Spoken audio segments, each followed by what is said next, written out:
Being willing to have the difficult conversations that you've been avoiding and handle and confronting the things that you keep shoving under the rug, this is a sign of growth.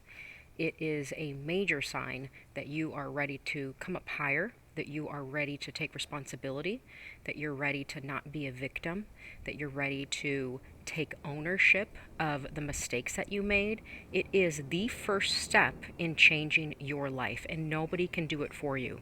They cannot make you see things. Some people, you will exhaust yourself trying to change someone that to you it might be really obvious for them, but to them, if they don't confront it themselves, then there's not going to be any transformation. And part of the transformation that we go through is when we are willing to look at the ugliness. We're willing to calculate the interest that we've paid. We're willing to have the difficult conversation or mend a relationship or put up a boundary. Sometimes forgiving someone doesn't necessarily mean you are going back in relation with them.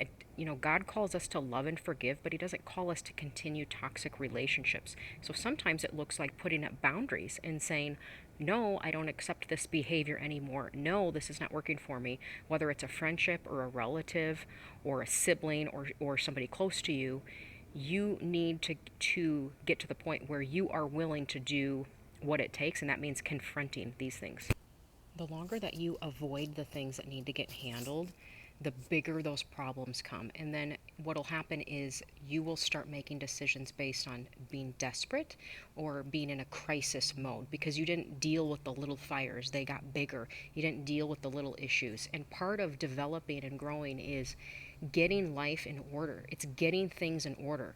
That means you can't be praying and asking God to bless you with more or enlarge your territory until you increase your capacity to be able to handle that. So part of increasing your capacity is stewarding and dealing with what he's already given you, the home he's already given you, the stuff you already have, the body that you have right now. Get it in order, like get it together. Quit neglecting and turning another way. Like, we've gotten so used to looking towards comfort that discipline becomes the enemy. Striving, oh, that's too much for me. Like, people will look at the way that you're supposed to, the way that God designed you to be, and they'll look at that as being like, oh, that's so far-fetched. Like, oh, you shouldn't be that way, you're aggressive. And really, it's just it's how you should be functioning.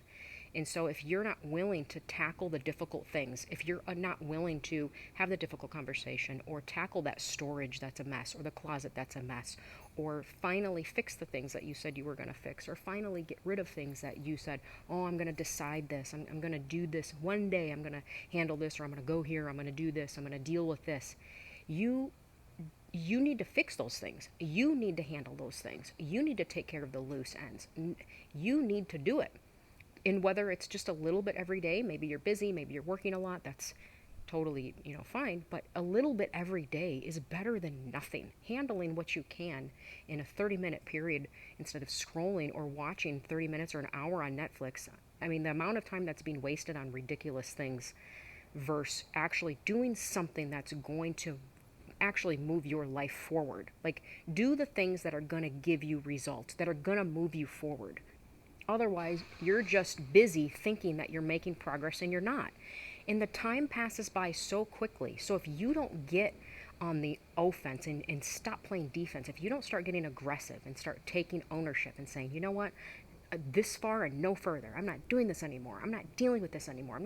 I am not tolerating this anymore. I'm getting this under control. I'm getting my habits under control. I am not doing this.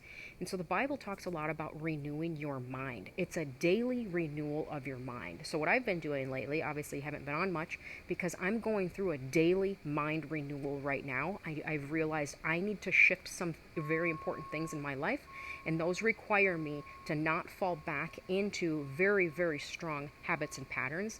I don't want to fall back into old behavioral patterns where I'm allowing things or I'm tolerating things or I'm just looking the other way, or it just became so normal that you're like, well, that's how it is. No, it's not. It's not normal.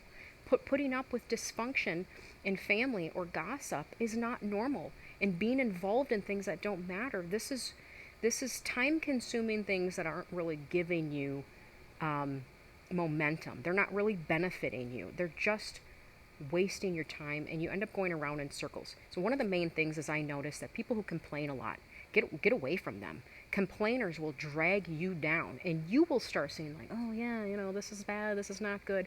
There's always going to be things that are going to be difficult in life.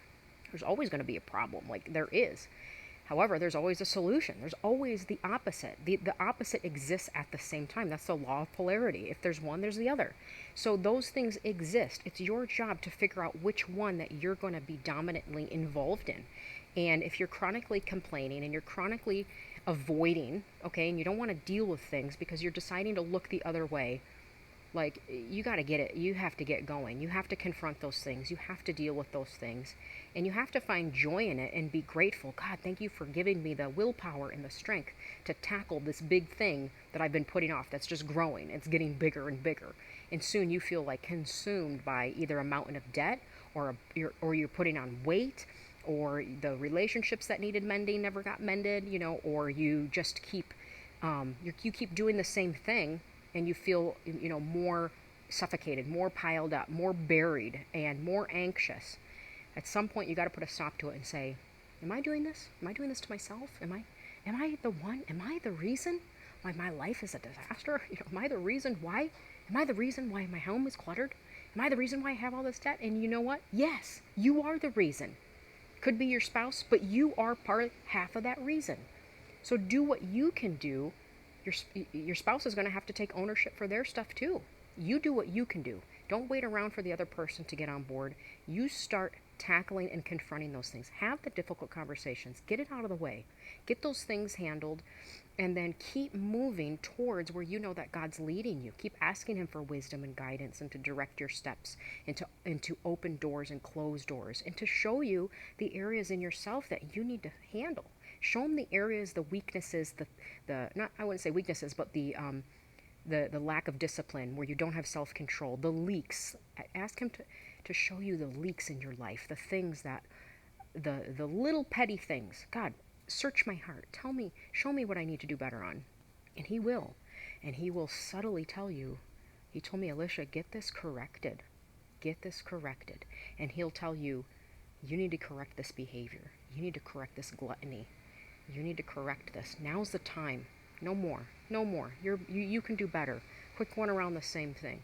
So at some point, you need to listen to Him and say, yep, I'm going to correct this behavior. I'm not going to do it. And it might be you not tolerating someone else's behavior that you've been tolerating for a very long time. These are areas in life that are difficult, things that we need to do, things that we need to correct, and choices that we need to make. So make sure that you are aligned with the Word of God, that you're doing what He's called you to do. Make sure that you are trusting Him and you're walking with Him daily, and you are renewing your mind. Don't default. Don't go back to the old ways and the easy ways that produce those results. Keep moving forward.